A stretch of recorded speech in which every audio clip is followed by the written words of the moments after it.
भवन से आई हूँ। वैसे प्रार्थना भवन की ओर से भी आप सबों को जय मसीह। मेरा परिचय इस प्रकार है कि मेरा जन्म जमशेदपुर में ही हुआ और मैं वहीं पे ही बेथेल प्रार्थना भवन में ही बचपन से ही प्रभु के बारे में मुझे सिखाया गया।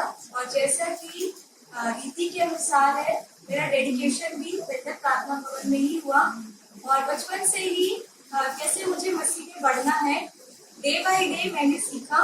और ना केवल सीखा, मसीह ने उस पर कैसे मुझे चलना है, रीति से भी प्रभु ने मेरी अगुवाई की। और संडे स्कूल में भी मैंने अपने टीचरों के द्वारा मसीह को अपना उद्धारकर्ता करके ग्रहण किया। और इस बात का मुझे निश्चितता हो गई कि मसीह ने मेरे पापों से मुझे आज़ादी दी है और उसके बाद जो नेक्स्ट स्टेप है उसको लेना है। तो पानी की गवाही भी मैंने 2015 7 जून को मसीह को एक सच्चे प्रमाण के रूप में पानी की गवाही के द्वारा सभी मंडली के सामने में ये दर्शाया कि हाँ, मैं मसीह में हूँ और एक कलीसिया की हूँ। इस रीति से मैंने ये विधि को भी पूरा किया। सिर्फ ये विधि को पूरा करना ही मेरे लिए नहीं था, दिन प्रतिदिन मुझे अच्छे अगुवे मिले, अच्छे टीचर्स मिले कि मुझे मसीह के प्रेम में कैसे आगे बढ़ना है और कैसे बढ़ना है, कैसे मसीह उनसे बातें करता है। ये बात को मैंने बहुत नजदीकी से ग्रहण किया और मसीह को अपने फ्रेंड के रूप में, अपने प्रेमी के रूप में और अपने सब कुछ के रूप में मैंने नजदीकी से ग्रहण किया। और 2015 के बाद जो मेरा एक न्यू चैप्टर स्टार्ट हुआ वो बहुत ही यूनिक है मेरे प्रियो। डे बाय डे मसीह ने मुझे बहुत कुछ सिखाया। यूँ तो मेरे पास बोलने के लिए बहुत कुछ है, अगर मैं किसी के सामने शेयर करूँ तो शायद ही समय कम पड़ेगा, लेकिन मैं 2 बातों को आपके सामने रखना चाहती हूँ। ये गर्मी के दिनों की बात है और हमारे घर में मीटिंग होने वाली थी, कॉटेज मीटिंग, और उसकी सफाई मैं कर रही थी। सफाई करने के दौरान क्या हुआ कि एक बॉटल में मैंने फिनाइल और ग्रीन वाला जो फिनाइल नीम वाला आता है वो दोनों को मिक्स करके एक बॉटल में रख दिया। और बॉटल में रखने के बाद क्या हुआ कि वो माजा का बॉटल था और इसके ऊपर का जो प्लास्टिक होता है उसको मैंने हटाया नहीं। और इसी के साइड में ही पानी की बॉटल भी पड़ी थी। और सफाई करते करते, जैसे कि मैंने कहा, गर्मियों का दिन था और मुझे बहुत जोर से प्यास थी और मैं पहले पानी पी लेती हूँ ये बोलकर फटक से गई और जो फिनाइल की बॉटल थी उसको खोल के एक सिप पूरा ले लिया। और जब हम पानी ऊपर से पीते हैं और जब मुंह खुला होता है और पानी जब अंदर जाता है, कहीं रुकने का जगह नहीं होता। ये सबकी सबसे परिचित बात है और मेरे साथ भी ऐसा ही हुआ। लेकिन ना जाने किस प्रकार, मैं भी नहीं जानती, जैसे किसी ने यहाँ पे कुछ रख दिया हो और वो जो एक बॉटल था फिनाइल का जो मैं पूरा पी गई, पूरा मुंह भर के, वो कहाँ रुका नहीं पता। लेकिन मेरे प्रिय भाई बहनों, वो मेरे गले से नीचे नहीं आया। तो जैसे कि यहीं पे एक पिप्पी लग गई है और वो वहीं पे ही जमा हो गई। और कैसे, मतलब मेरे को ये हुआ और मैं तुरंत बाहर गई और उसको उगल दी। और मेरे को देख के मेरी मम्मी, मेरी बहन और मेरे घर के लोग, क्या हुआ क्या हुआ, और मैं उनको बहुत ये से बोल रही हूँ कि फिनाइल पी ली। तो मेरी मम्मी बहुत परेशान हो गई, क्योंकि आप जानते हैं कि मम्मी लोग परेशान हो जाती है। उनके लिए पहला डर यही आता है कि इसके डैडी आएंगे तो क्या बोलेंगे, उनको क्या बोलूंगी कि ये ऐसा कर लेगा। वैसे ही मेरी मम्मी भी बहुत परेशान हो गई और डर गई कि अब इसके डैडी आएंगे तो क्या बोलेंगे। मम्मी मेरे को हॉस्पिटल लेके गई और डॉक्टर को बताया कि ये ऐसे हो गया है। जैसा कि सच में मैंने गलती से पिया, अपने वचन के अनुसार प्रभु ने मेरी रक्षा की। भजन संहिता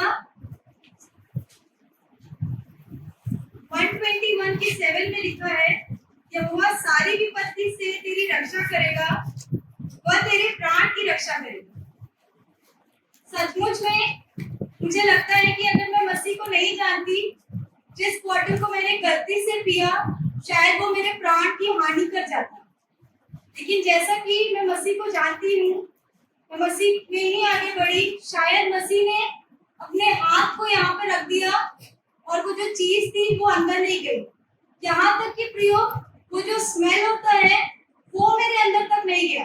अगर एक बूंद भी अंदर चला जाता तो बहुत हानि का कारण हो सकता था, जैसे कि डबल फिनाइल उसमें मिक्स था। लेकिन प्रभु ने मुझे बचा लिया और डॉक्टर ने सिर्फ यही सलाह दी कि आप जितना हो सके बटर खाओ, बटर खाने से वो ठीक हो जाए। तो ये एक गवाही है कि मसीह ने मुझे कैसे मेरे प्राण की रक्षा की। और एक गवाही मैं आपके साथ शेयर करना चाहती हूँ कि हम जवान हैं और जवानी की अवस्था में हम बहुत जल्दी गिर जाते हैं। जो भी निर्णय होता है हम बहुत जल्दी ले लेते हैं। अच्छा ऐसा हो रहा है, ठीक है, अगर ये नहीं हुआ तो ये कर लेते हैं। और अब मेरे साथ भी ऐसे ही हुआ। जैसा कि आज के दौर पे शिक्षा का बहुत महत्व है। कोई भी हम लोग को पूछता है तो डायरेक्ट पूछता है कि क्या कर रहे हो, कितना पढ़ाई किया, क्या काम करते हो। ये एक नॉर्मल बात है। तो मेरे साथ भी ऐसा ही हुआ। अपनी +2 को सही समय पे पास करने के बाद मैंने ग्रेजुएशन में एडमिशन लिया और मेरी कुछ गलती के कारण जो मेरा एग्जाम का नंबर था वो सही नहीं हुआ और जो फॉर्म फिल करना था उसका डेट निकल गया। जैसा कि डेट निकल गया, लेकिन मेरे मन में दुख नहीं हुआ और मैंने अपने 1 साल को पूरा बिता दिया। घर में बताया, मेरी मम्मी रोज मेरे को बोलती है जाके बात करो, किसी से पता करो, ऐसे हम लोग को अपना पढ़ाई नहीं छोड़ना है। लेकिन मेरे प्रियो, मेरे मन में वो दुख था ही नहीं कि मैंने अपनी पढ़ाई छोड़ दी। लेकिन जैसे कि मैंने पहले ही बताया, मेरा साथी, मेरा मसीह, जो कि मेरा सबसे अच्छा दोस्त, उसके साथ डे बाय डे की बातचीत होती रहती और मैं उन्हीं से पूछती कि क्या करना चाहिए प्रभु, पढ़ना चाहिए कि नहीं पढ़ना चाहिए, क्योंकि मेरे को तो लगता है कि डिग्री कोई काम की नहीं है, जितना मेरे को आना चाहिए उतना तो मुझे आ गया है, ऐसा मेरे मन में चलता। लेकिन जैसे अपने पढ़ाई को मैं कर रही थी उसमें मैंने ब्रेक लगा दिया। ऐसे ही अपने डेली के पोर्शन से मैंने सीखा। उत्पत्ति 14:14 में बहुत साफ रीति से लिखा है कि अब्राहम जब अपने सैनिकों को युद्ध के लिए भेज रहा था वो शिक्षित थे। और ये जो शिक्षित वर्ड है उस दिन मेरे को इतना लगा, जिसको मैंने 1 साल से कभी ग्रहण ही नहीं किया था। उस दिन मैं बहुत रोई और मैंने अपने आप को मसीह के सामने खाली किया और मैंने प्रार्थना की कि प्रभु, सच में अगर उस जमाने में आपके दास के दास शिक्षित थे तो आज के जमाने में आपका ये दास कैसे बिना शिक्षा के अधूरा रह सकता है। और फिर से मैंने अगर मैं चाहती तो जहां मैंने ब्रेक लगाया था वहीं से स्टार्ट कर सकती थी। लेकिन जैसे कि मसीह ने मेरे लिए एक नया काम किया, मैंने क्या किया, फिर से 2 साल की पढ़ाई पूरी की, फिर से एडमिशन लिया। सुनने वाले समझने वाले क्या है, फिर से पढ़ रही है, क्या फायदा। लेकिन जो मेरा मसीह मेरे साथ है उसने मुझे तसल्ली दी और कैसे आगे बढ़ना है उसने मेरी अगुवाई की। और मैंने अपनी पढ़ाई को फर्स्ट क्लास फर्स्ट डिवीजन से डिस्टिंक्शन के साथ कंप्लीट किया। क्योंकि मसीह मेरे साथ था इसलिए उसने मेरी हानि को लाभ में बदला। और मसीह ने इतना ही नहीं और भी बहुत सारे छोटे छोटे एग्जाम्पल के द्वारा मुझे सिखाया। लेकिन पढ़ाई खत्म करने के बाद मैंने अभी बीएड में एडमिशन लिया है, क्योंकि शिक्षा जरूरी है तो उसके लिए हमें और आगे बढ़ना भी पड़ेगा, क्योंकि मसीह ने ये सिखा दिया है कि आगे बढ़ना है। तो इसी साल मैंने कुरुक्षेत्र यूनिवर्सिटी से अपना बीएड का पढ़ाई पूरा करने के लिए एडमिशन लिया। तो ये बताने का मेरा ये मकसद है कि मेरे प्रिय जवान भाई बहन, अगर आप भी निराश हो जा रहे हैं अपनी पढ़ाई को लेकर तो निराश नहीं होना है, हमें आगे बढ़ना है।